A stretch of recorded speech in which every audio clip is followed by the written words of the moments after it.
Is that fine? Yes, definitely, Prabhu. ॐ अज्ञानतिमिरन्दस्य ज्ञानाञ्जनशलाखया चक्षुरुन्मिलितं येन तस्मै श्रीगुरवे नमः। श्रीचैतन्यमनोभीष्टं स्थापितं येन भूतले स्वयं रूप कदा मह्यं ददाति स्वपदान्तिकं। वन्देऽहं श्रीगुरोः श्रीयुतापदकमलं श्रीगुरून् वैष्णवांश्च श्रीरूपं सागरजातां सहगणा रघुनाथान्वितं तं सजीवं साद्वैतं सावधूतं परिजनसहितं कृष्णचैतन्यदेवं श्रीराधा कृष्णपादान् सहगणा ललिता श्रीविशाखान्वितांश्च नमो ओं विष्णुपादाय कृष्णपृष्ठाय भूतले श्रीमते भक्तिवेदांत स्वामिन इति नामिने नमस्ते सरस्वते देवे गौरवाणी प्रचारिणे निर्विशेष शून्यवादी पाश्चात्य देशतारिणे नमो महावदान्याय कृष्ण प्रेम प्रदायते कृष्णाय कृष्ण चैतन्य नामिने गौरद्विषे नमः। हे कृष्ण करुणा सिंधु दीनबंधु जगतपते गोपेश गोपिका कांत राधा कांत नमोस्तुते तप्त कांचन गौरांगी राधे वृंदावनेश्वरी वृषभानुसुते देवी प्रणमामि हरिप्रिये वाञ्छाकल्पतरुभ्यश्च कृपा सिन्धुभ्य एव च पतितानां पावनेभ्यो वैष्णवेभ्यो नमो नमः। जय श्री कृष्ण चैतन्य प्रभु नित्यानंद श्री अद्वैत गदाधर श्रीवासादि गौर भक्तवृंद हरे कृष्णा कृष्णा कृष्णा हरे हरे हरे राम राम राम हरे हरे मूकं करोति वाचालं पङ्गुं लङ्घयते गिरिं यत्कृपातमहं वन्दे श्रीगुरुदीनतारिणं परमानन्दमाधवं श्रीचैतन्येश्वरम्। Hare Krishna. So, a very good evening to all of you. So, His Vishwanath Thakur Prabhu has told me to discuss the 7th chapter. So, I guess every chapter you have, each week you have one chapter, and that chapter is completed in a matter of, like, let's say 60 to 70 minutes. So I'll suggest and request all of you, if you could be attentive to whatever we are discussing. And also, I'll be showing you some kind of notes which we had made for His Grace Radhesham Prabhu for his one seminar called as Gitamrit Bindu. So I'll be just showing that, and we'll be going through verses, because like Bhagavad Gita is so vast that one chapter of Bhagavad Gita can be studied for many days. One verse of Bhagavad Gita can be studied for many days. And like we know, Srila Bhaktisiddhanta Saraswati Thakur, when he had gone to Vrindavan to Radha Kund, he discussed the first verse of Srimad Bhagavatam for 3 months. Just one verse for 3 months. So Bhagavad Gita is really very vast. Similarly, Bhagavatam is vast, Bhagavad Gita is vast. So completing 30 verses in 1 hour, that means we are going to go at a really fast pace, and we are just going to take a bird's eye view of the entire chapter. So later, then whatever is there, maybe you could read the purports of Srila Prabhupada and go through the verses in order to understand it much better. So we'll do just like briefing over the entire chapter in the coming 1 hour, and then after 1 hour, like whatever questions you have, then you can ask, or whatever comments you have, whatever feedback you want to give, you can give after that 1 hour. Is that okay, Tapus and Tejas? Yes, Prabhuji, definitely. So sixth chapter is the chapter entitled Dhyana Yoga, and in Dhyana Yoga, the sixth chapter, 47th verse. Maybe I'll just share my screen only directly, so that whatever I am showing can be visible to you. Okay. So when we go to the sixth chapter, 47th verse, which Krishna is telling. So Krishna says, Yoginam api sarvesham matgate antanatmana shraddhavan bhajate yomam same yuktatamo mata. He says that the topmost of the yogi is one who is completely devoted to me, and who has his consciousness fixed in me. Now, naturally, Arjuna might question that what kind of yogi is this? Oh, Krishna, I want to know something more about this yogi. You are telling him to be the topmost of all yogis. I want to know something more about him. So here he asks him. So this is the link between the sixth chapter and seventh chapter. He says, what type of devotee is he? One would expect that he is qualified with knowledge and realization. So I want to know. And I also want to know which form of yours to worship. But although Arjuna did not ask, now Krishna here, he is directly speaking. In the third chapter, we see Arjuna is asking question whether renouncing my duties is better or to work is better. Then again, in the fifth chapter, Arjuna is asking, what should I do? In the sixth chapter also he is asking, and then accordingly Krishna is answering. But here Krishna himself becomes so eager to speak that immediately after completing 6.47, he has himself begun 7.1. And so what type of devotee is he? So Krishna becomes very eager to speak that. So 7.1, he says, Shri Bhagavan Uvacha, Maya Sakta Mana Partha Yogam Yunjanmadashtayah Asamshayam Samagram Mam Yatha Jnasashitat Shunu. So he says, who is this kind of devotee? He says this devotee is Maya Sakta Manaha. Asakta in Sanskrit means attached. So he's very attached to me, this devotee. As we all know, the 9 stages of practicing devotional service, starting with Shraddha, Sadhu Sangha, Bhajan Kriya. So Asakti is the 7th stage, just before Bhava and Prema. Bhava and Prema are the last stages, and Asakti is the 7th stage. Ruchi is the 6th stage. In Ruchi, one gets attached to any process of devotional service. Like, say, somebody must be liking to hear, somebody likes to read, somebody likes to distribute books, somebody likes to do deity dressing. So, attraction to any of the process is called as Ruchi. But when that same attraction is to the form of Krishna, to the qualities of Krishna, that becomes Asakti. So here Krishna is mentioning that particular asakti. My asakta mana partha, his mind is fixed in me.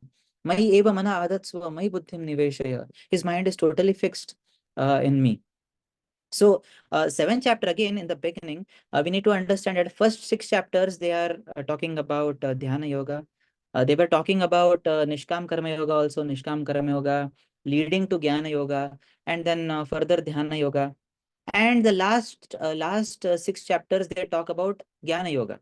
But the middle 6 chapters are Bhakti Yoga. And 7th chapter is the first amongst all those chapters.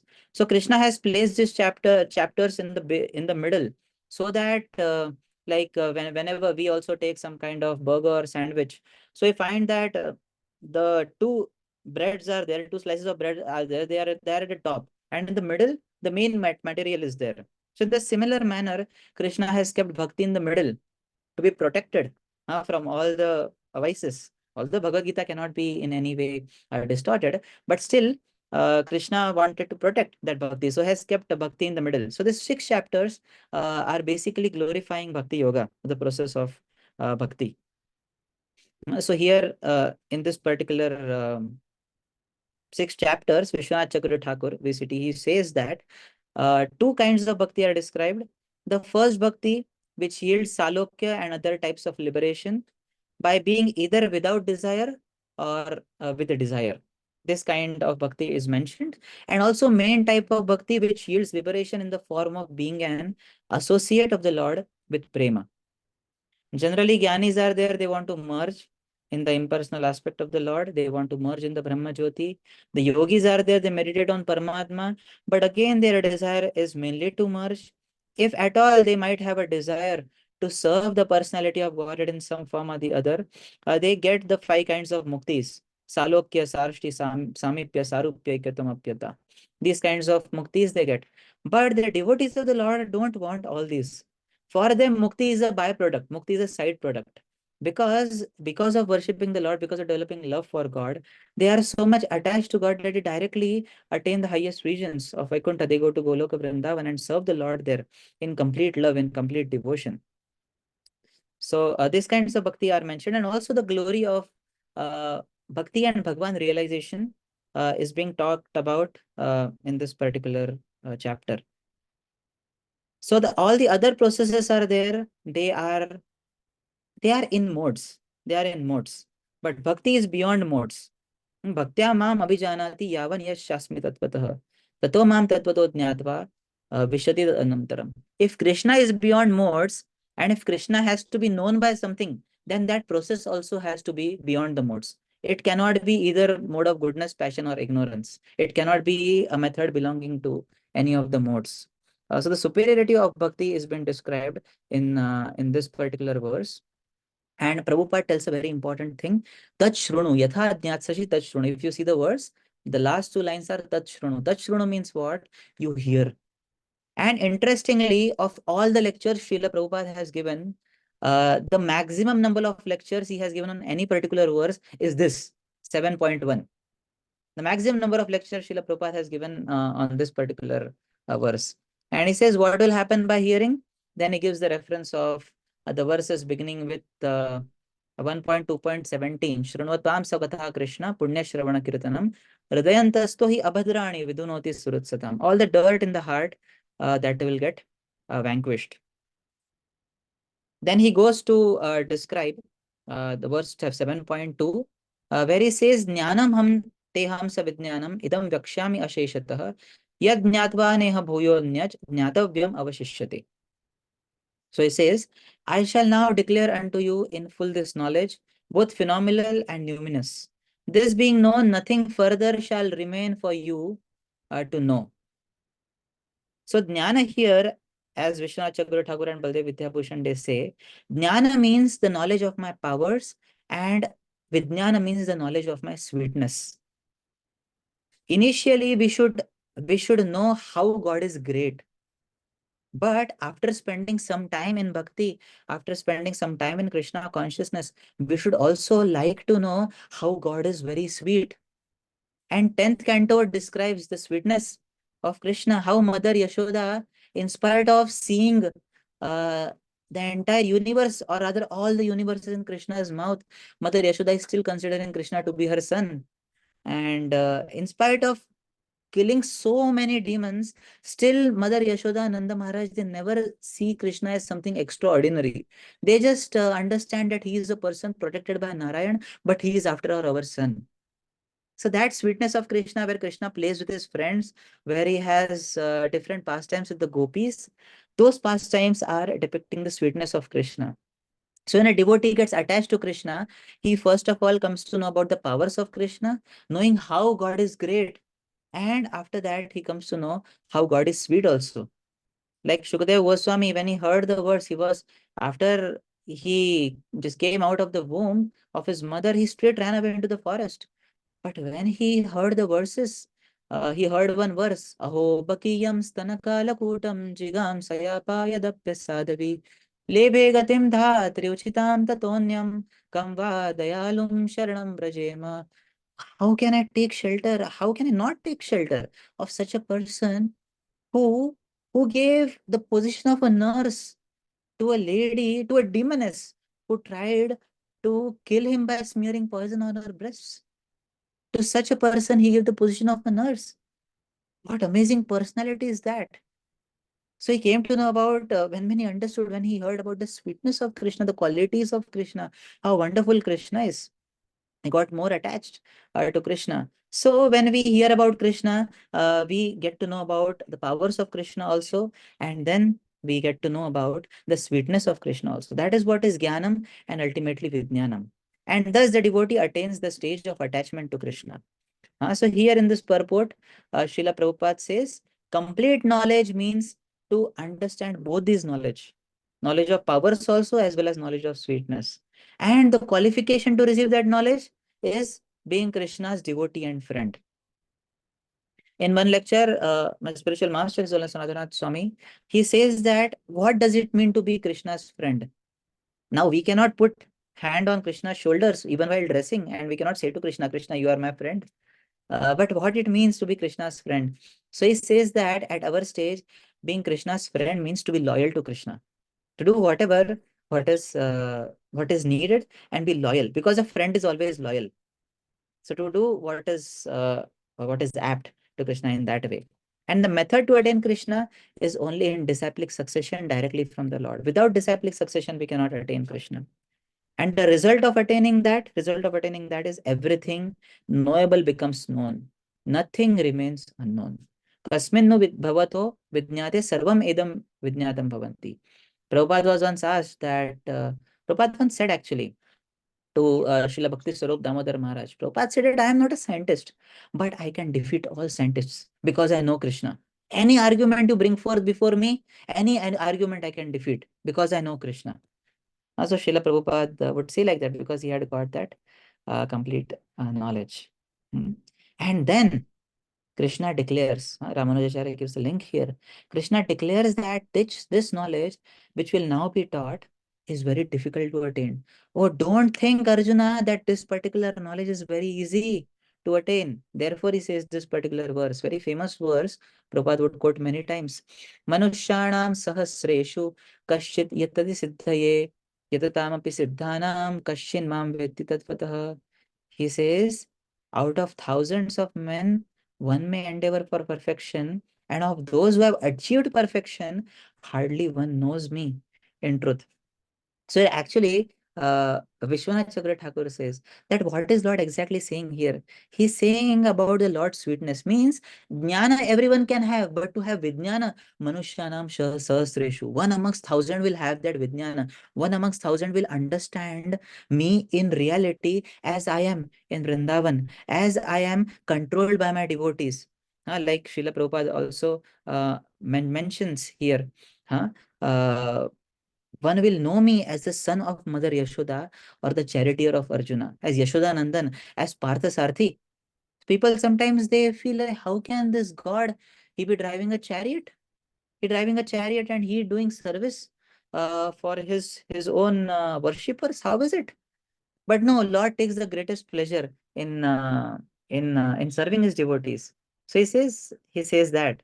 Amongst thousands of above who attain realization of Atma and Paramatma, one will know me, one will realize me in the form of Shyam Sundar, in the form of Krishna who takes milk from Yashoda's breast, and now who is your chariot driver. So this knowledge is actually very rare. This knowledge cannot be attained by yogis or jnanis, but this knowledge can only be attained by devotees. So that is how bhakti is very rare. And in fact, in the Bhakti Rasamrit Sindhu also, Srila Rupa Goswami says, Sudurlabha, one of the characteristics of pure devotional services, Sudurlabha, Bhakti is very rare. So this is one rarity of Bhakti. And grace is essential. We cannot attain Bhakti by merely our own endeavors. Sevan mukhe jivadhu swayam eva spuratyada. As we keep on serving, then realizations comes in the heart of a sincere practitioner. I like that. So this is a brief of this particular verse. He says about a rarity, for whom it is rare, for yogis and jnanis, it is rare for them to realize the sweetness. And why it is rare? Because without devotion for me, attaining knowledge about me is impossible. This is what Sridhar Swami says. And references, they gave some references. Some Mahatma Sudurlabha, like that references are given. And now, in two verses, Srila Vishwanath Chakravarti Thakur says, the Lord will speak about his Jnanam. What are his powers? Jnanam and Vijnanam both are there, but what is his power? Uh, he tells about his two natures, his superior and inferior nature. So 7.4, he talks about his inferior nature. Bhumirapo nalo vayu khammano buddhireva cha ahankara iti yamme bhinna prakrutirashtada. She says, earth, water, fire, air, ether, mind, intelligence, ego, all these eight constitute my separated material energies. And we all know that there are 24 elements. So in false ego itself, those other elements are coming in.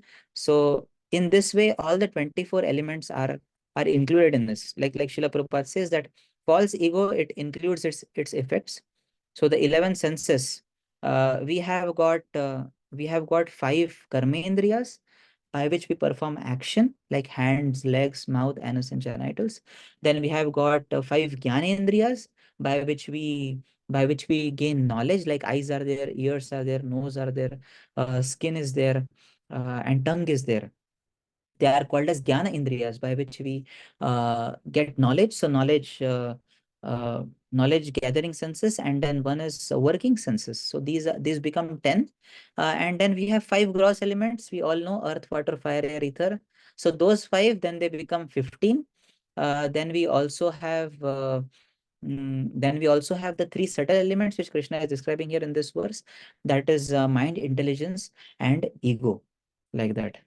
And also we have 5 sense objects. 5 sense objects is a Shabda, Sparsha, Rasa, Rupa, Gandha. Shabda is ether or for sound, and then Sparsha is touch, and Rasa is taste, Rupa is form, and Gandha is again smell. So combining all these, it comes to 24 elements. So many a times we hear about these 24 elements. So these are actually These are in actually 24 elements, and 25th element is said to be time, and 26th element is said to be the living entity, or sometimes they call it the super soul as well. So all these constitute, sometimes they call 24, sometimes they call 25, sometimes they call 26.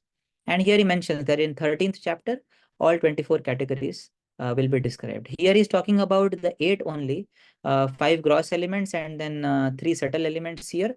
But then here he says that it includes its 11 products, like that Srila Prabhupada mentions. And then Madhvacharya gives a link for the next verse. He says, the world as we experience it is not merely matter. It is not only matter what we see in this world, something more than that. So he describes his Jiva Shakti. Krishna is describing his Jiva Shakti, which is the nature of consciousness. And there we come to the 5th verse, where he says, besides the inferior energy, O Arjuna, there is another energy of mine, which comprises of the living entities. Living entities. So Srila Prabhupada mentions that Prakriti is always controlled. Prakriti can never be independent. Therefore, Krishna is there. Krishna says in Bhagavad Gita also 9th chapter, Maya Adhyakshena Prakriti. Under my Adhyakshata, this Prakriti is working. And he also mentions in this particular verse that these living entities are there. They are exploiting this inferior energy of mind because they are the superior energy. So superior energy, it lords over the inferior energy, like that. Hmm.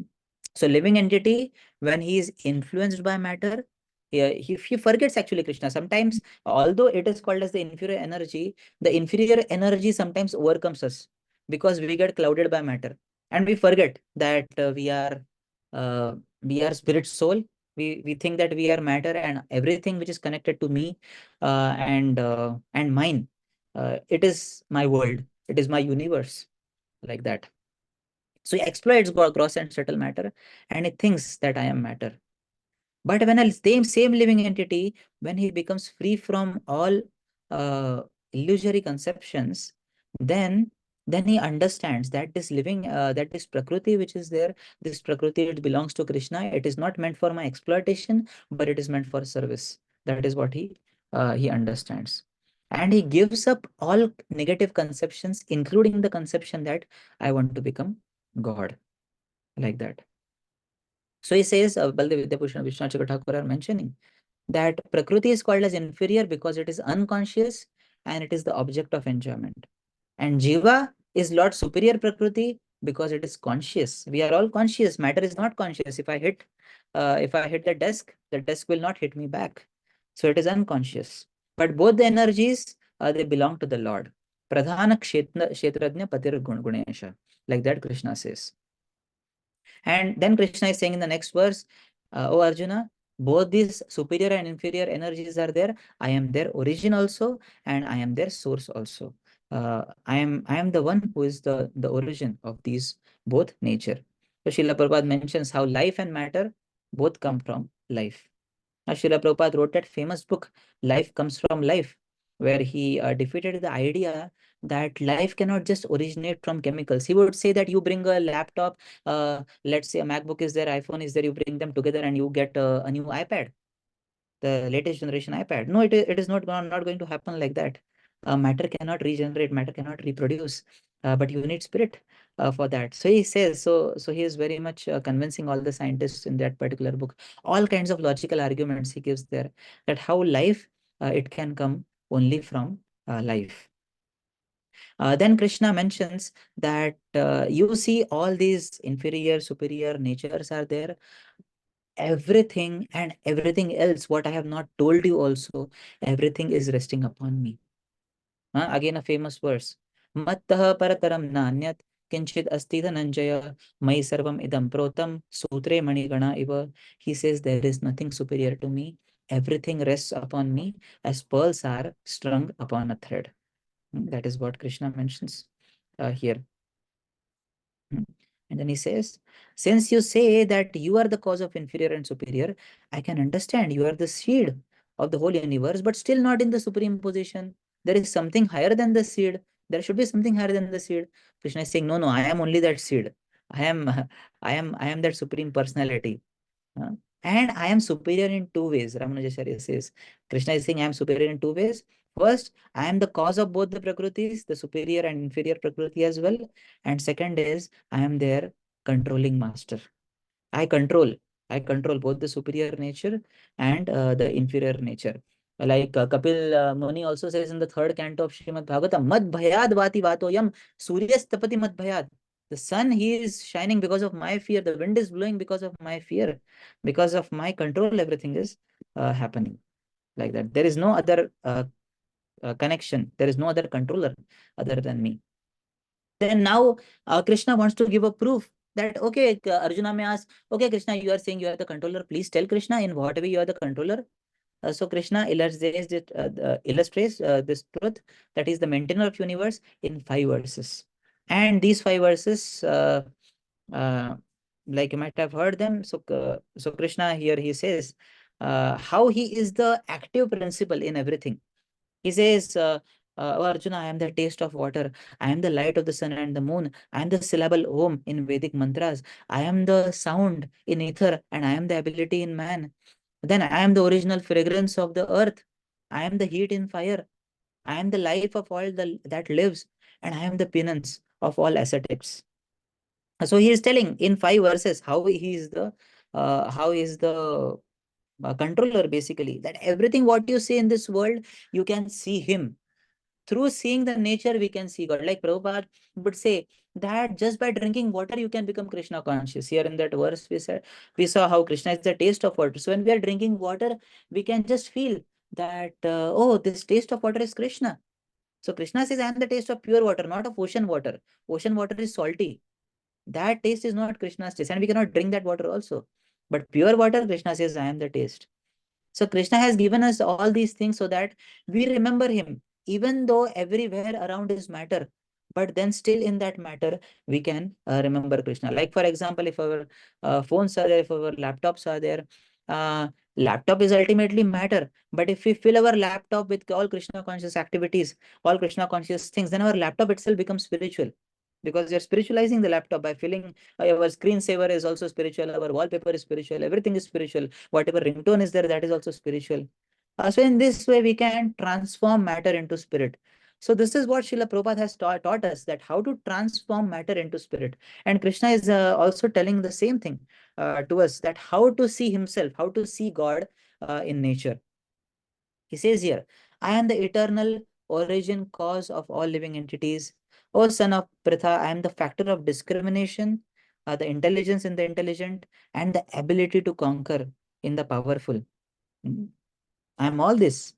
Krishna mentions the source of everything. I am the source of everything. The living entities, the movable living entities, the inert living entities, everything. The seed is me. So our Taittiriya Upanishad says that Yato va imani bhutani jayante. And Shveteshwara Upanishad also mentions that Vedaham ekam purusham mahantam aditya varnam tamasah parastat tam eva viditva atimrutyumeti. By knowing him only, you can surpass everything. That is what Shveteshwara Upanishad also mentions. I am the confidence, the ability to conquer others and not to be conquered by others.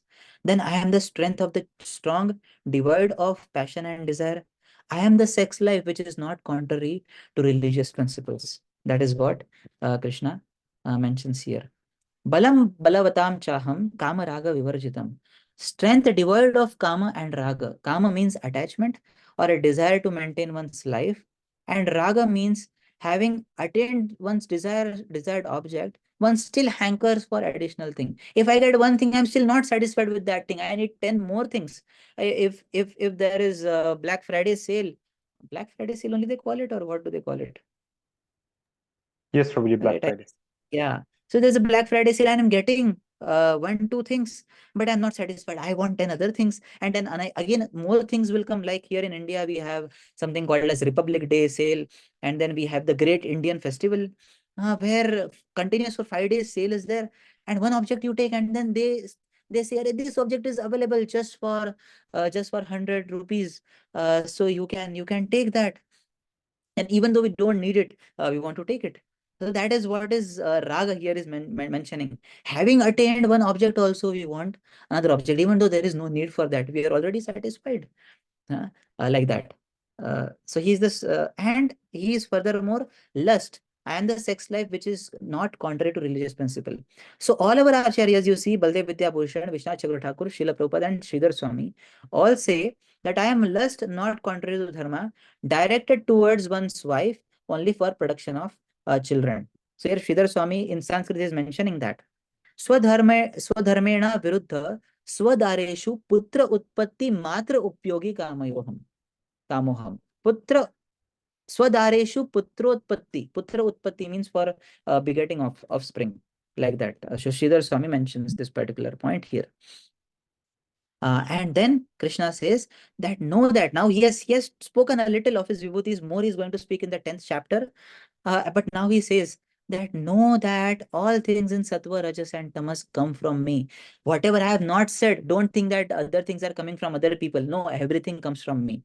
I am not dependent on them, but they are dependent on me. Like that. Like that Krishna mentions here. And then somebody may ask, now Krishna is saying so much. Like in the PPT, it is mentioned. I'm not deliberately showing you the PPT because only few things are mentioned in the PPT. But then I thought if we go through this, then we can see all the verses. So here he talks about Jiva Shakti, then how Krishna is Matta Partaram Nanyat, and then a lot of description about Vedic version of creation is given here in the PPT, which I didn't want to go through because it's lot complex, and we will like kind of deviate from our topic of completing the seventh canto, and much more topics are there. This creation in itself is a very big thing, but here he mentions. He is giving some photos here of how Krishna is the taste of water, then how Krishna is the light of the sun and the moon, then how he is, um, how he is Pranava Sarva Vedeshu, Shabdakhe Pyaurisham Nrishu, how he is the strength of the strong, how he is the fragrance of the earth, and all those things, some kind of pictures are mentioned in here. Tejas, he is the strength of the strong, devoid of uh, lust and attachment. Hmm. Then he is the sex life, which is not contrary to religious principles, like that. Hmm. So now, if somebody asks, so Krishna, now you are saying that everything is coming from you. If you are present in all the things, then why don't people know you? People should know you by seeing everything. People should understand that you are present everywhere. Then Krishna says, my dear Arjuna, people don't know me because Tribhir Gunamai Bhavair Evi Sarvam Yadam Jagat Mohitam na Bijanati Mohitam. Oh, my dear Arjuna, they are completely deluded. Mohitam, they are deluded by the modes, by the three modes. Tribhir Gunamai Bhavair, by the modes of passion, goodness, and ignorance, they are deluded. And therefore, even though I am existing, they are not able to see me. They are not able to see me. Shri Chaitanya Mahaprabhu, when he was when he was performing his pastimes, everything he could relate to Krishna. Whenever he would see any water body, he would think it to be as Yamuna, and he would run towards it. Chidananda Bhano Sadananda Suno Jagat Prema Patri Parabrahma Gatri. Any particular mountain hill he would see, he would think it as Govardhan. And similarly, we find in Srila Prabhupada's life also, he would connect everything to Krishna consciousness. So one who is beyond the modes, he can connect everything to Krishna consciousness. But when one is in the modes, even though Krishna is present everywhere, the person cannot see Krishna. Like Prabhupada, when he would go to walk on in that Golden Gate Park is there, he would go for walk there, Stove Lake. He would go there, and Prabhupada would ask his disciples, so you are seeing here the bird droppings, what can you understand from here? And then the disciples would say, Srila Prabhupada, the birds are doing their excreta here. That is what we can understand. And Srila Prabhupada said, no, it means that the birds are also attached to their trees. Like that Srila Prabhupada would say. And then Prabhupada, one time he saw a particular thing which was written Continental there. And then Prabhupada said, oh, is it Chintamani written there? So Prabhupada saw Continental written as Chintamani. And then there was one airport. I don't remember exactly which city in the United States that airport is. O'Hare Airport, the name is there. And then and the devotees and Prabhupada said, oh, we should name it as Hare Krishna Airport. Like that. So Prabhupada would everywhere see everything related to Krishna because he was not deluded. But When one is deluded, then one is not able to see Krishna like that. Forget entanglement in modes is because of forgetfulness of Krishna, like that.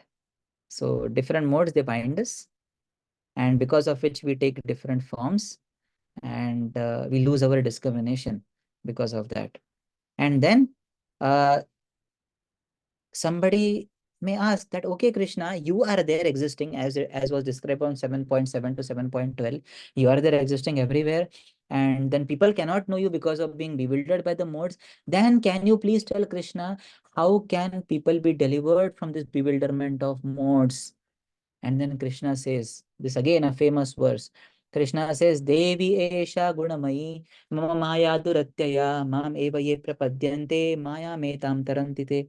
Krishna says, my dear Arjuna, this Devi Esha Gunamayi. Gunamayi, so Maya is Gunamayi.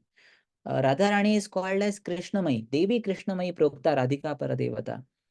So Krishnamai means she is completely engulfed by Krishna through all sides and through all particular sides also, and from everywhere. She's engulfed by Krishna. Similarly, Maya is called as Gunamai. Means what? If you understand the identity of Maya, identity of the illusory energy, it is just comprising of the three modes of material nature. That is what is Maya. And Krishna himself is saying, Mama Maya Duratyaya. Duratyaya means what? It is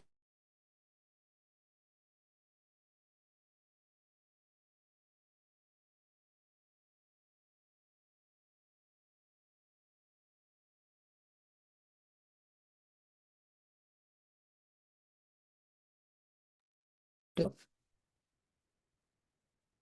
Hare Krishna, am I audible? Hare Krishna, Prabhuji. Yes, you are audible now, Prabhu. Yeah, yeah. So somehow the light went off. So here, you see here is mentioning uh, that Mahamaya Duratya, it is very difficult. Even the creator of Maya says that this Maya is very difficult to overcome. That means we need to understand how really difficult it is to overcome. But he says, Mam evaye prapadyante. But for those who surrender unto me, Maya metam tarantite. They can cross beyond Maya. So Acharyas give beautiful understandings of this particular verse. Baldev Vidyabhushan says that she's astonishing and extraordinary. She's really very extraordinary. Uh, and then Vishwanath Chakra Thakur says that she's Devi. The word Devi comes from the word Deva, which means those who sport with sense enjoyment. It refers to the jivas. So Devi therefore means that which bewilders the jivas. So Maya is especially made so that the living entities get bewildered, like that. And then Ramanujacharya also says like that, because it is created by me, the divine, for the purpose of sport, it is divine in its power and therefore difficult to overcome. And living entities, although being superior, they get bound by the inferior. They get so much covered. Like for example, our mobiles are there, they that is matter, and we are spirit. But many a times or sometimes we may feel that we get carried away, and we may end up wasting our time on just watching some Instagram reels which are not useful, or spending time on YouTube, or spending time on any of the social media or anything. That is matter, but we are getting conquered by matter therein. So in that way, the superior energy gets conquered by the inferior energy. And Baldev Vidyabhushan also mentions that she bewilders and binds tightly. She binds the living entity very tightly, like a rope or noose made of three strands. Like that photo is there. This particular photo here he mentions this particular photo. So this is how Maya binds the living entity. Sometimes goodness, sometimes passion, sometimes ignorance, sometimes goodness and passion mixed, sometimes passion and ignorance mixed. So everything is mixed. Uh, and Ramanujacharya says it is powerful and mystical, though real. The word Maya is used for effects of three gunas because it has got the power of generating wonderful effects, as in the case of magic of Asuras and Rakshasas. So Maya is uh, such a kind of witch that it can bewilder us by creating various magical illusions, which may be illusory, but then the impressions which are generated in the heart, as Ramanujacharya is saying here, the impressions generated in the heart are real. So this is what is Maya's bewilderment. We will feel something to be very much valuable, although it is actually not valuable. We'll feel something to be uh, very much, what do you say, of importance to us, although it is not very important to us. That is why Prabhupada gave the definition of Maya. Maya. means what? That which is not. That which is not, you see that something which is valuable, we take it to be very less valuable, which is very much valuable, we take it to be not of any value. So this is how this term Mayavi also is used for magicians. Similarly, Maya, it creates various, like sometimes you see in Harry Potter and all the things, they have something called as magic wand, and with that magic wand, he will create various kinds of magic. Similarly, Maya, without a magic wand, she creates different kinds of magic by which we are bewildered, like that. And he says Maya can be applied to illusory objects, and it also can be applied to the real impressions that are generated in the mind by seeing or by tasting or by hearing those illusory objects, like that. And what is the solution? Now this verse has to describe the solution. What is the solution? He says, only by surrendering unto me, Mam eva ye prapadyante. Nothing else can help you, Arjuna. Nothing else can help you. So Vishwanath Chakravarti Thakur says here, touching his chest, the Lord is saying, have faith in my words. Anyone who surrenders unto me, the form of Sham Sundar, crosses over Maya. Huh? The form of Sham Sundar, who he can cross over Maya. Only Krishna can help us uh, get freed, not even Brahma or Shiva. Then somebody may ask, now Krishna is telling this very important verse. So then somebody may ask that Krishna, okay, but then if those who surrender to you attain liberation, why others, even learned persons, do not surrender to you? Why the wise people don't surrender to you? Prabhupada also is telling the same. Prabhupada is giving the same link as well. This educated philosopher, this scientist, this businessman, why don't they surrender unto you? So Krishna gives again this verse. He says, Namam dushkritino mudha prapadyante na radamaha mayaya aparta ajnana asurim bhavamashrita. He says, Namam dushkritino mudha. Dushkritini, kriti means activity. Dushkriti means very wrong activity. So Krishna says in this verse, four kinds of people who do not surrender. Those who are learned, they will really surrender. But those who pose themselves as learned for material gain, they cannot surrender. And those who are dushkritinas, Prabhupada writes, atheistic plan makers, they cannot surrender. They know the meaning of scripture sometimes, but they are evil. They misuse knowledge. Hiranyakashipu knew the scriptures. Ravana knew the scriptures, but they misuse the knowledge of the scriptures. So all the four categories are described here. Moda, he says that he's similar to an animal. They are averse to hearing about the activities of the Supreme Personality of Godhead, and they indulge in hearing abominable activities of materialistic persons. They take a great pleasure in hearing about uh, some called Superman or Batman or He-Man or any kind of illusory heroes, or maybe even real heroes, those who are mortals. They take great pleasure in watching and hearing about them and hearing about their affairs, but they don't hear about me.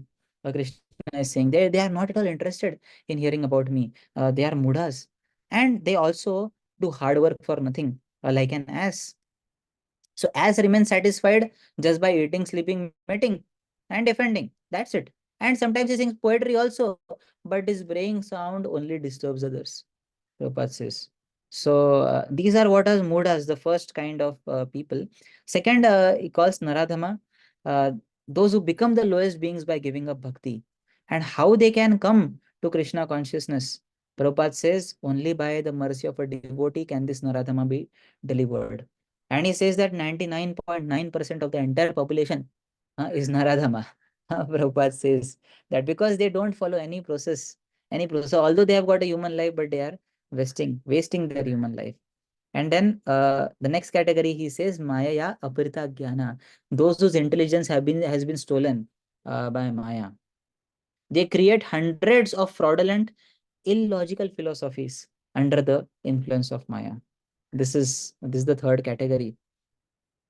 And the fourth one is Asurim Bhavam Ashrita. They take shelter of the mood of Asuras. They seeing my form, they attack with arrows. Like some demons are there, they attack Krishna's form with arrows. Like that. So he says here, just as the demons pierce with their arrows my body, which gives everyone else bliss, these persons break my body using logic with statements such as God has no qualities, even though my body is famous in the scripture as being eternal and conscious, like that. Then, having described which kinds of people, the four kinds of people, those who don't surrender unto him, now somebody may ask, then who worships you exactly, Krishna? Who surrenders unto you? You are told about the curtain of Maya, you have told about you being present everywhere, you have also told about who does not surrender to you. Then, Krishna, can you tell who all surrender to you, who all worship you? And then Krishna says, Chaturvida bhajante imam jana sukritano Arjuna. In the last verse, it was dushkriti, meaning negative activities. Sukriti means pious activities. Sukritino Arjuna, Artho Jidnyasu Artharthi Jnani Cha Bharatarshava. Four kinds of people, they approach me, my dear Arjuna. And these four kinds of people, the first three categories that is described by Vishwanath Chakra Thakur, they are Sakam Bhaktas. Sakam Bhaktas means what? Basically, that they have a desire to fulfill. And for fulfilling that desire, they have come to Krishna. It is not that without any material desire, they have come to Krishna, as is said in the verse, Anya Bilashita Shunyam. No, it is not like that. They have come with some desire. Artha means distressed. For example, Gajendra was in distress. That is why he called out for the Lord. Uh, Jidnyasu, the second one is Jidnyasu. Jidnyasu means they desire some kind of knowledge. For example, Shaunakadi rishis. Uh, they desire some kind of knowledge. That is their desire. They are not totally desireless. And the third is Artharthi. Artharthi means what? They desire enjoyment in this life and the next. With land, elephant, now we may not desire elephants, horses, and everything, but we may desire cars and bungalows, and maybe some private jets also. So other such things, and desire wealth such as kingdom. Example Dhruva. So they come under the category of Artharthi. So Artha, Artharthi, and Jitnyasu, these three are said to be Sakama Bhaktas. Sakama means they have some desires, they have some motivations. But the fourth one is there, Jnani. Jnani cha Bharatarshava. He is not the Jnani who is mentioned, one who purifies himself through Nishkam karma and who becomes a Jnani and who is meditating on the impersonal Brahman. No, this is not this Jnani. This Jnani, he writes, he's a sannyasi with a pure heart, who worships me with the devotion and is Nishkam. He does not have any material desire. He already knows himself as Atma and me as Paramatma. So this Jnani is a special personality. And then Srila Prabhupada mentions, okay, if these three are Sakama, if these three are having some desire, how they can become pure devotees? So they can become pure devotees by association of a pure devotee. They can become only by association with a pure devotee, they can become pure in their desires. For Dushkritinas, who were talked about in the previous verse, he says it is very difficult for them because they are selfish, they are irregular, and they are without spiritual goals. So there are many verses in Bhagavad Gita which describes Kevala Bhakti, which is unmixed with karma or jnana. So these are a few verses. Ananya. Ananya means what? Anya means something else. Ananya means nothing else. That means one pointed bhakti, and not with the mixture of any kind of karma or any kind of jnana or maybe dhyana as well. Anya bilashita shunyam jnana karmadi anavratam. So this is what he is describing here in this particular verse. And the result of sakam karma is swarga. If we desire to have some, if we have some desires in our heart, those desires will give the result of swarga. Then nishkam karma will lead to jnana yoga, and jnana and ashtanga yoga, they will lead to impersonal liberation. But bhakti will lead to directly becoming an associate of the Lord. It will lead to sakhyaras, dasyaras, vatsalaras, and madhuryaras, like that. Hmm. If one performs karma mishra bhakti, pradhani bhuta bhakti means where bhakti is the primary element and karma and jnana are secondary elements. So karma mishra bhakti, it leads to sakam, is it's also called as sakama bhakti. The result is attainment of specific desires. Whatever we desire, we'll attain that. Like Dhruva desired kingdom, he got a kingdom. Jnana mishra bhakti, the result is shantarati or bhava. Example Sanaka and others. And then Kevala Bhakti, which is pure, which is unmixed with Jnana Karma or Yoga, the result is one becomes an associate of the Lord, like that. So for all of us, when we have God, when we have come to devotional service, Krishna gives another interesting things for us. He says that now, because you're a devotee, Krishna kahe ama bhaje. He says, if somebody worships me, this is for a devotee. Krishna says, if somebody is worshipping me, and if he desires some kind of material enjoyment, Krishna says, Amrit chadi visham aage. Are he's leaving nectar away and he's asking for poison. He's a foolish person. He's a foolish person. But I am intelligent. Ami vidnya ei murke vishay ki nahi. Why will I give him poison? I will give my own lotus feet to him, and I will make him forget all kinds of sense gratification. So when we come to devotional service, Krishna does that. Krishna purifies us of all the material desires gradually, like that.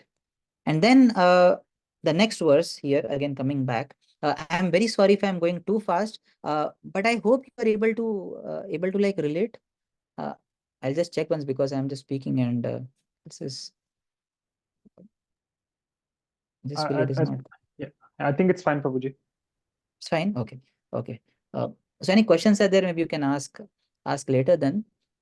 Because it is we need to complete the entire chapter, so I need to go at a little faster pace.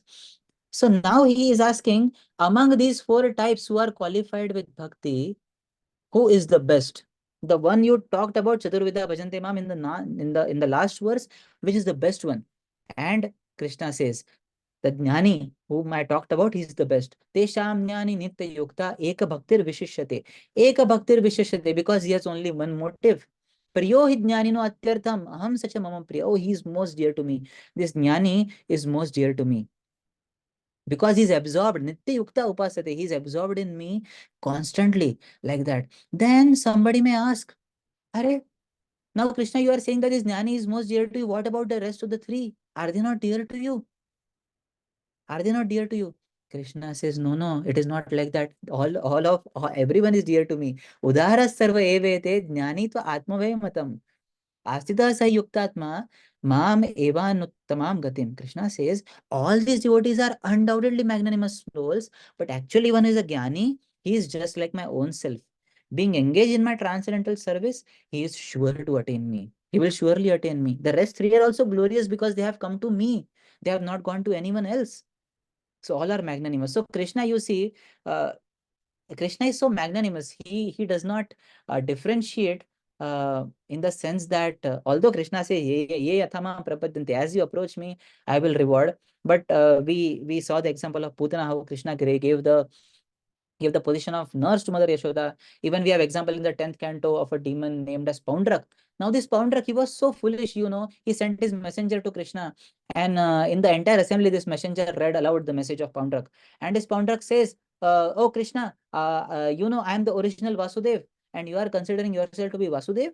So give up your conch, give up your chakra and surrender unto me.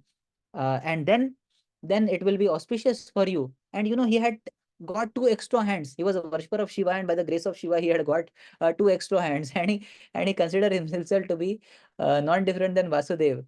And when Krishna saw him, and Krishna heard the messenger's words, all the people in the entire assembly started laughing. What kind of joker is he? He is calling himself to be Vasudev. And when Krishna went for him and to fight, Krishna told the messenger that you tell him that okay, I will give you the chakra, but I will release that chakra on you to kill you. So when Krishna came, when Krishna went there, so like Krishna, for the first time he saw this Poundrak, he was like, he laughed loudly because he said, Arey, this fellow, he has completely copied me. He's wearing a yellow colored garment. He has got peacock feather on the top of his head. And he's exactly won the garland like I wear. Exactly, he has tried to copy me. So when Krishna killed him, he gave him Sarupya Gati. Sarupya means having a form similar to me. Like that Gati Krishna gave. So Krishna is very merciful. That we need to understand. Along with understanding the powers of Krishna, we definitely need to understand that Krishna is extremely merciful also.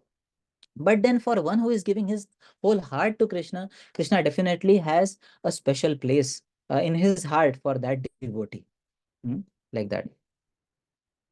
So he says here that you say that the jnani is fixed in you as the supreme goal. Consequently, this Jnani Bhakta attains you, this Jnani will attain you. But after how long does a Jnani become qualified as a devotee? If somebody is only a Jnani, how can he become qualified as a devotee? And then he says, what is the final position of these three types of devotees? Baldev Vidyabhushan is giving this link. The other three devotees who were Artha, Artharthi, and Jignasu, those who desired some material welfare for themselves, or those who were distressed, and because of distress they came to you, Krishna, or because they were just kind of some kind of jignasu, they were desiring some kind of knowledge. What is the final position of them? And Krishna says, Bahunam Janmanam Ante Jnanavan Mam Prapadyate Vasudeva Sarvamiti Sa Mahatma Sudurlabha. Bahunam Janmanam Ante. The any of these three types, becoming a Jnani after many births, attain me through devotee association. So devotee association is very important. Vishnu Thakur also saying something, same thing. The Jnani is seeing Vasudeva everywhere, surrenders to me through devotee association after many births. He has a steady mind and he is very rare. So devotee association is very important. Surrender happens only in the association of devotees. Therefore, Krishna is saying, Bahunam Janmanam Antyare, he will require many lives to come to me. He will require many lives to come to me. Like that. So to become a Kevala or Ekanta Bhakta, this verse especially talks about this Ekanta Bhakta, or a person who only desires Krishna and nothing else in his life. Such a person is very rare. Pradhani Bhuta Bhaktas might be many. Guni Bhuta Bhaktas who desire, who practice little of bhakti with a lot of karma or lot of jnana, they may be many. But a person desiring only bhakti, such bhaktas are extremely rare. Extremely rare. He says like that.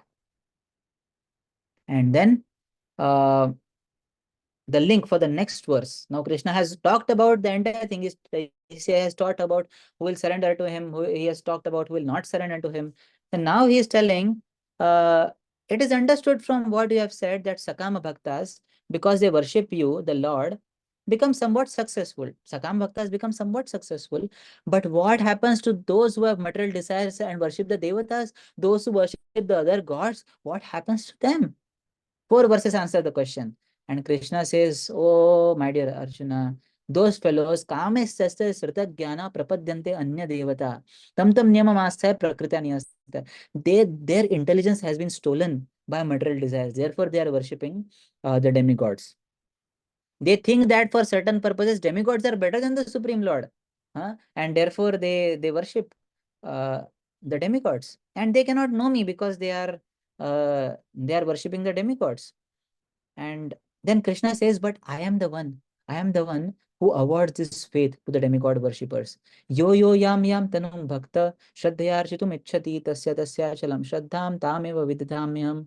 He says, I am in everyone's heart as the super soul. As soon as one desires to worship some demigod, I make his faith steady so that he can devote himself for that particular deity. So you see how Krishna is so detached from everything. If somebody is saying, okay, fine, you don't want to come to me, you want to go to him, okay, go. Actually, he has only put that demigod into that position. So he says that I will go. Like if you like if a child wants to have something and a child is hesitant to ask to the father, so the father will give something to the servant and will tell the servant, you give this to the child, and the servant will give to the child. But then the child will feel, oh, this has been given to me by the servant. But actually, it has been given to the child by the father only.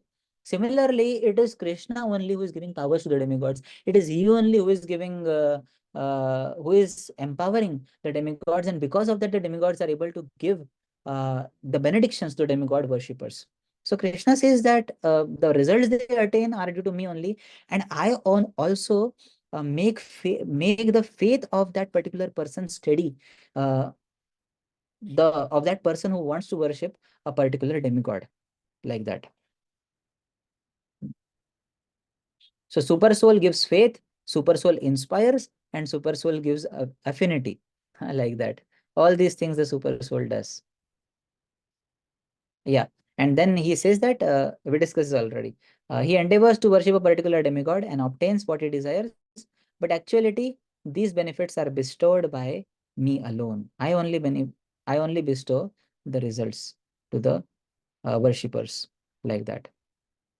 And then Prabhupada writes here, does a pure devotee go to demigods? Prabhupada says the pure devotee, when in need of something, prays only to the Supreme Lord, never to the demigods. Does he ask for material benefits? So he writes, asking for material benefits is not the sign of a pure devotee. For the living entity who desires to return back to Godhead, material desires are impediments. They are simply impediments. Can material desires and Krishna worship go together?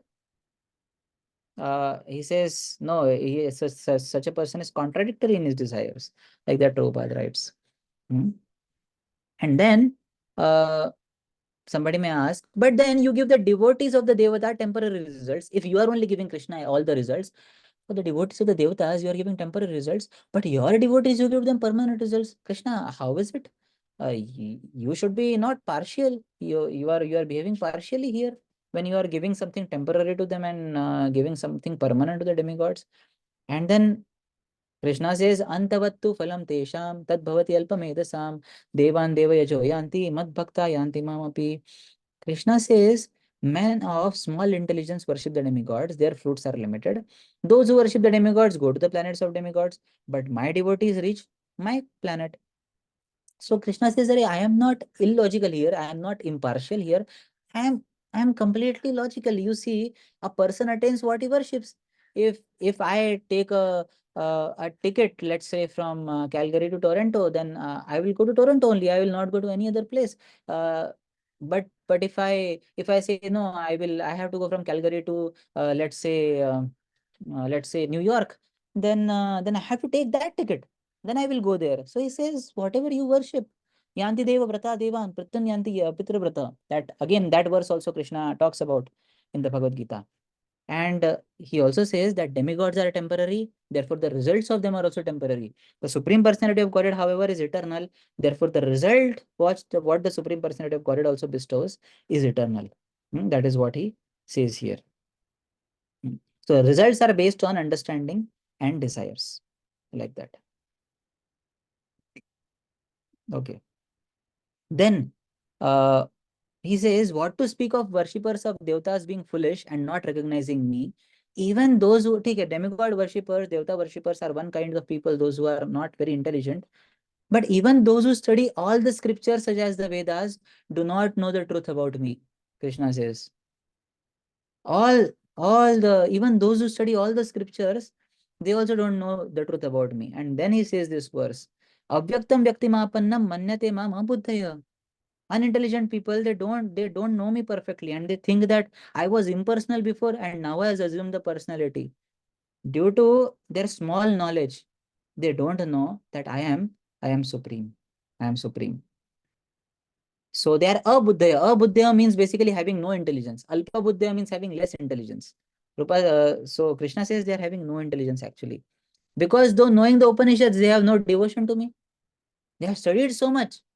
But like the name of your seminars is Learn to Live Gita. Learn to live Gita means what? We have to learn to live, not just study Gita. Like Srila Prabhupada, one time one person came to Srila Prabhupada and so he told to Srila Prabhupada, Prabhupada, I know the entire Bhagavad Gita by heart and I can say it from front to back and back to front also. Prabhupada said to him, that is all right, but have you ever lived even one verse of Bhagavad Gita in your life? So living Gita is very important in our life. So all these Gyanis are there, although they may have read all the Upanishads and everything, but they have no devotion for Krishna. So what point is there in that? Being impersonalists, they argue about Krishna's form. They say that Krishna has no form, like that. They speculate, and therefore they can never know me. Hmm? Krishna can never be known by speculation, but he can only be known by devotion, like that. By speculation, we cannot understand Krishna. And then in the next verse, mentions if you have eternal form, qualities, and pastimes, if you are a person for eternity, then why do we not see these things at all times? Krishna, we should be able to see all things at all times. He says, no, naham prakasha sarvasya yoga maya samamrita. Mudoyam nabijanadi. The foolish and unintelligent cannot uh, understand me. I am not manifest to them because I am covered by my internal potency. I am covered by my yoga maya. Just like the sun is there and the sun is covered by clouds, so we cannot see the sun. The sun has got no problem. The sun's vision can never be, what do you say? Sun can never be polluted, or sun can never be even covered by something, but the clouds are covering our vision of the sun. We cannot see the sun because the sun is not visible to our eyes. Similarly, clouds are like that yoga maya curtain, due to which we are not able to see the brilliant effulgent sun of Krishna. Like that. Even when you see Krishna was present in Mathura, Dwarka, still the demons could not understand Krishna, even though they were seeing him. In fact, in one of the commentaries of the 10th canto, one of our acharyas write that when demons see Krishna, they actually see the shadow form of Krishna. They cannot see the actual form of Krishna. Otherwise, they'll fall in love with him. But they see the shadow form of Krishna. That is why they want to compete with Krishna. Like that. They want to compete with Krishna. And then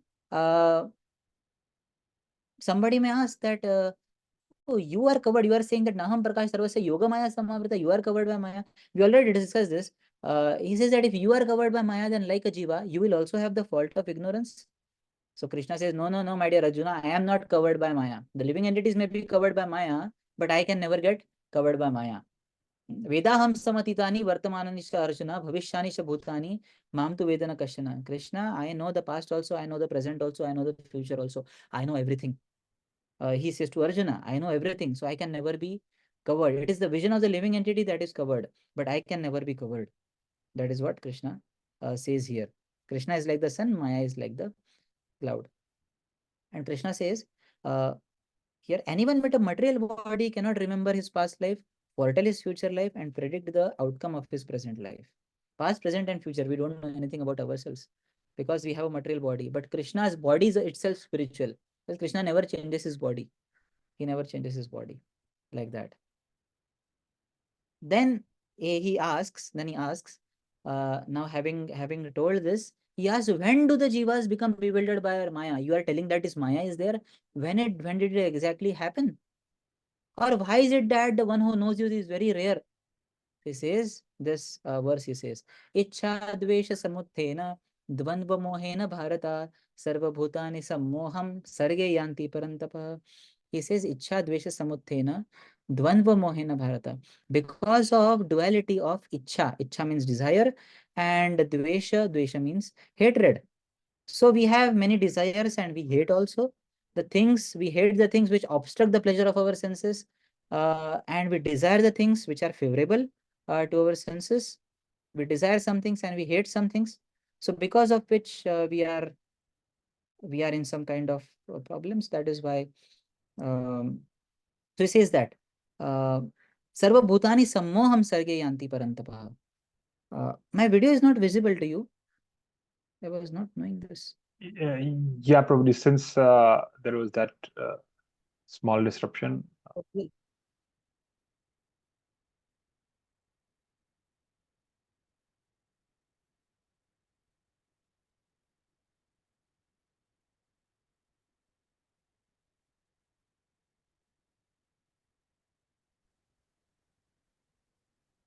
Okay, I'm sorry. I was not knowing that. I just thought it is visible somehow.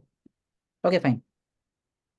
So, yeah, Sarva Bhutani Sammam. So he's saying that because of the duality of desire and hatred, people are not able to see. People are not able to see.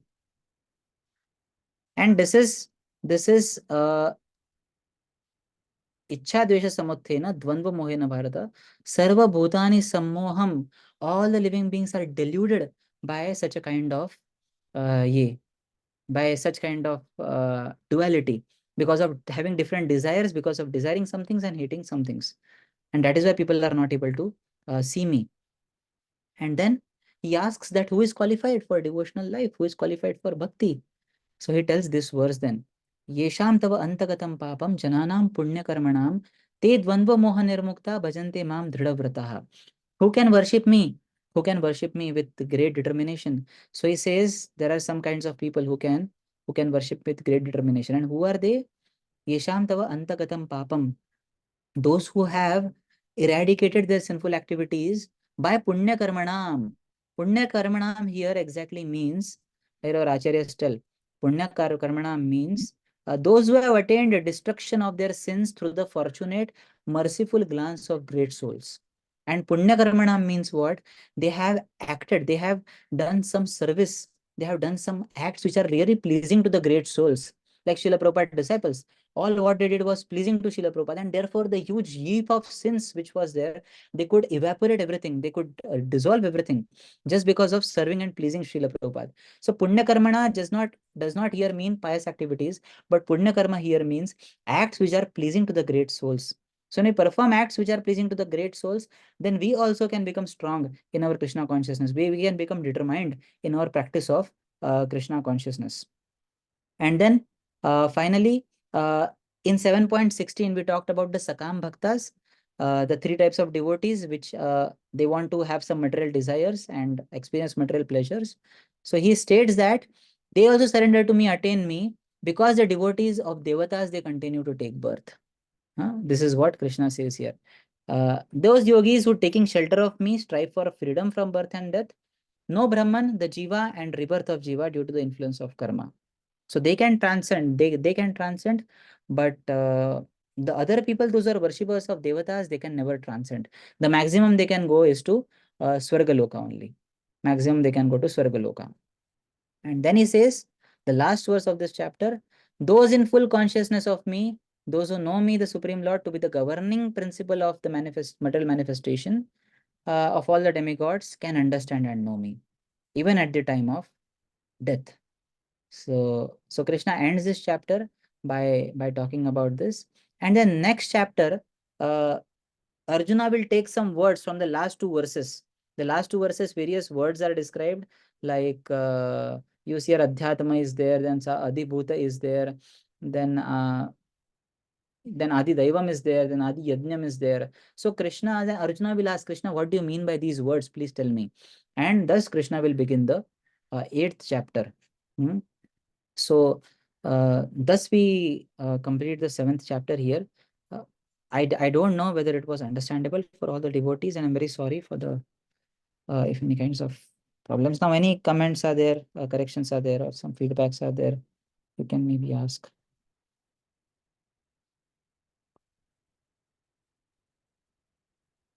If any devotees have any questions, they can raise hand and I can unmute them. Yes. Hare Krishna Prabhuji, my name is Robin. Hare Krishna. Hi. So I heard about Lord Krishna says that I am the taste in the water, I am the syllable Om, I am the Rama. So is he only in the living things, or is also in the like material things? Like if something is like non-living things, is he also in present in non-living Yeah, things? Krishna is the form of Paramatma. He is present everywhere. Uh, like Krishna's expansion, who is Balaram, then Balaram gets transformed into the three. Ultimately, after a few terms, he gets transformed into three Vishnus. One is Mahavishnu, other is Garbhodakshay, and the third one is Shirodakshay Vishnu, who is present as the Paramatma in every living being. And Krishna, in the form of Paramatma, also is there in every atom.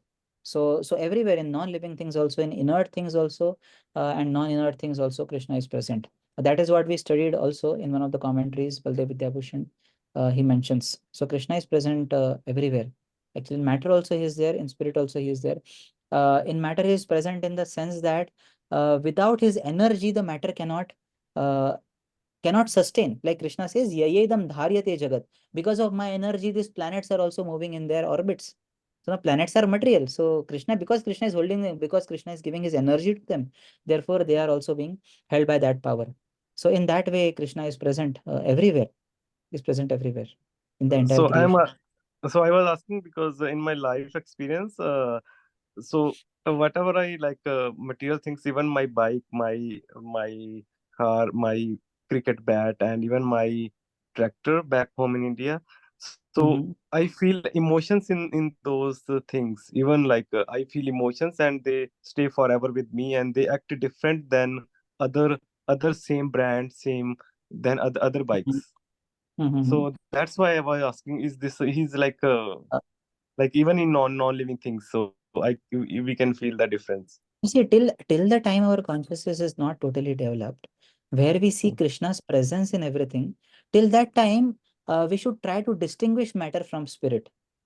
Because if we consider our things, then you see that becomes I and mine. In our case, because we are not totally purified, then we generally go on. We generally go on. What do you say? Relating it to I and mine, and by that our attachment to those material things increases rather Yeah. than getting attached to Krishna. So Yeah, that is yeah, what is yeah. happening at our stage. Yeah, So so my point was that like even sometime I feel like emotions in the no in the material things as well, like non-living things, there are also some kind of emotions. Mhm. Yeah, that's So, what. so at our level, the emotions need to be felt for Krishna. The emotions need to be felt for the devotees of Krishna. Yeah, If the emotions are felt towards the things which are there that we possess, those things are sometimes due to our attachments. So yeah, Krishna himself is saying in the Bhagavad Gita that you should give up the attachments to the material yeah. things. Rishabh also is telling the same thing. So everywhere we find Krishna or his devotees, they talk about giving up attachment. If you see Bhagavatam 3:25-20, he says, Prasangam ajaram pasham atmanaha kavayo vidu. Attachment to material things causes bondage in this world. Yeah. Because those things will be remembering based on our own connection with those things. But Mhm. we are not seeing Krishna's connection, right or Yeah. not? Yeah. If we see You're right. Krishna's connection, then we get purified. If we see our own connection, then we get attached. Yeah. Yeah. And then, and then the greater misery we will feel when those things are no longer with us. Yeah. That is again another Exactly. problem. Huh? Yeah. So, so better we should have a renounced temperament. Mhm. We should be using it and not be attached to it. So Yeah. as to say. Yeah. Hmm? Definitely. Yeah. Thank you so much. Hare Krishna.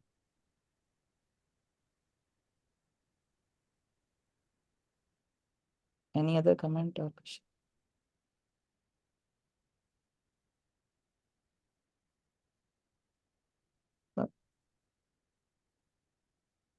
So I hope devotees were able to understand at least what we went through, because I had to go at a really fast pace. So I don't know whether I've done the right job. Devotees can share maybe.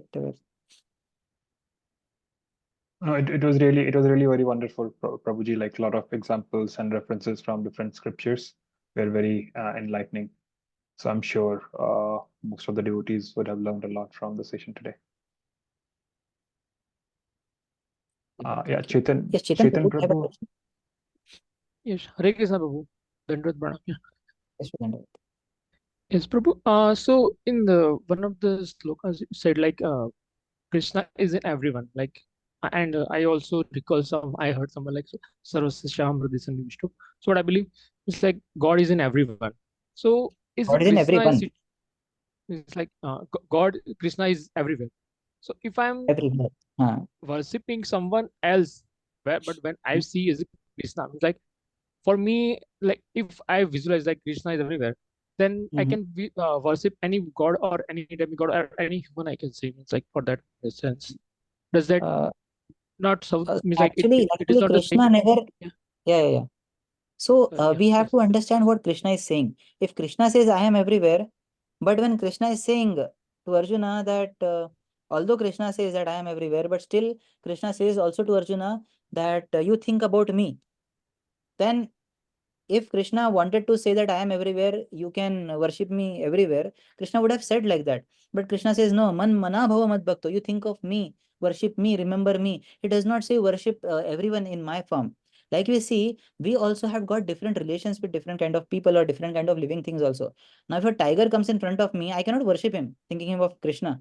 I have to run away from him. So although everyone has got Paramatma in the heart, we all have got Paramatma in our hearts, but then that worship is in a different way. Lion we worship by being away from him, right or not? So person whom we are who is very envious of us, we may kind of respect him, not worship in that sense, but respect. We may respect him by being away from him. So in the same way, different kinds of things need to be worshipped in different ways. So this materialistic worship, worshipping material things, they are generally meant in Bhagavatam. Uh, worship of material things is meant for people, those who are having a lower consciousness, and those who are not able to see God's hand in life.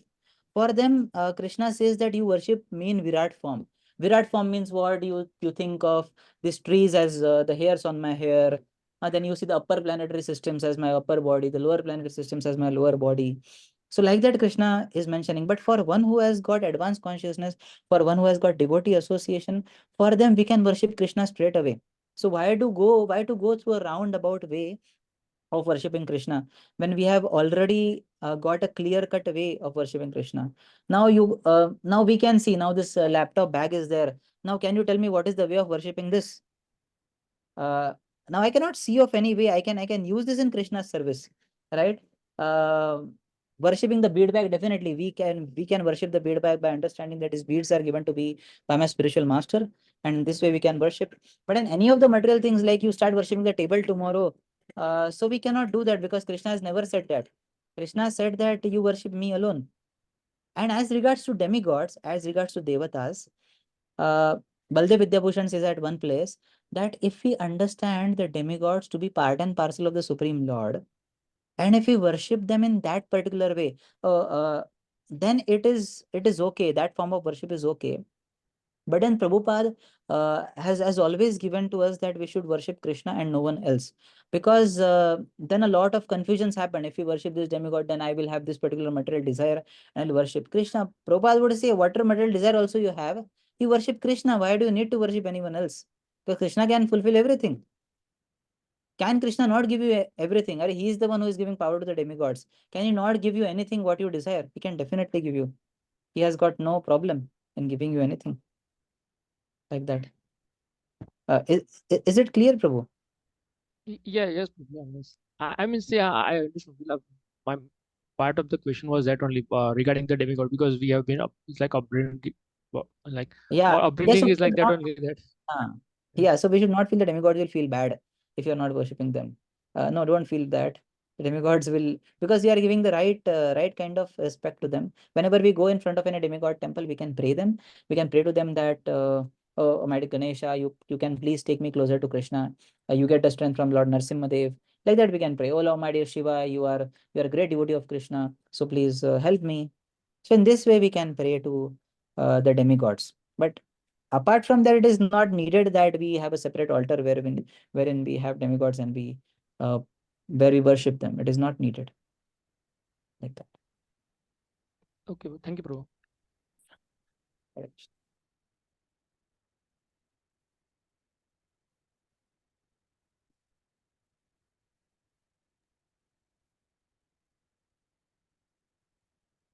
Yeah, I think Prabhuji, if there's no more questions, Yes, we can. we could wrap up the session. Yes. Yes. So we will wrap up the session then. So thank you all very much for your patient listening. And the next time then His Grace Kanai Thakur Prabhu, he will begin with the 8th chapter, attaining the Supreme, and he will continue on from there. Well, thank you all very much. Very grateful to all of you for joining in and for all your time and for Thank you. tolerating me as well. This was a better bitter melon juice for you. Now this week, No, next week again, mango juice is coming. Appetizer was there for you. Hare Krishna. Thank you so Dandavat much, pranam Prabhuji. for you. It was amazing. Thank you so much, Prabhu. That was enough. Hare Krishna.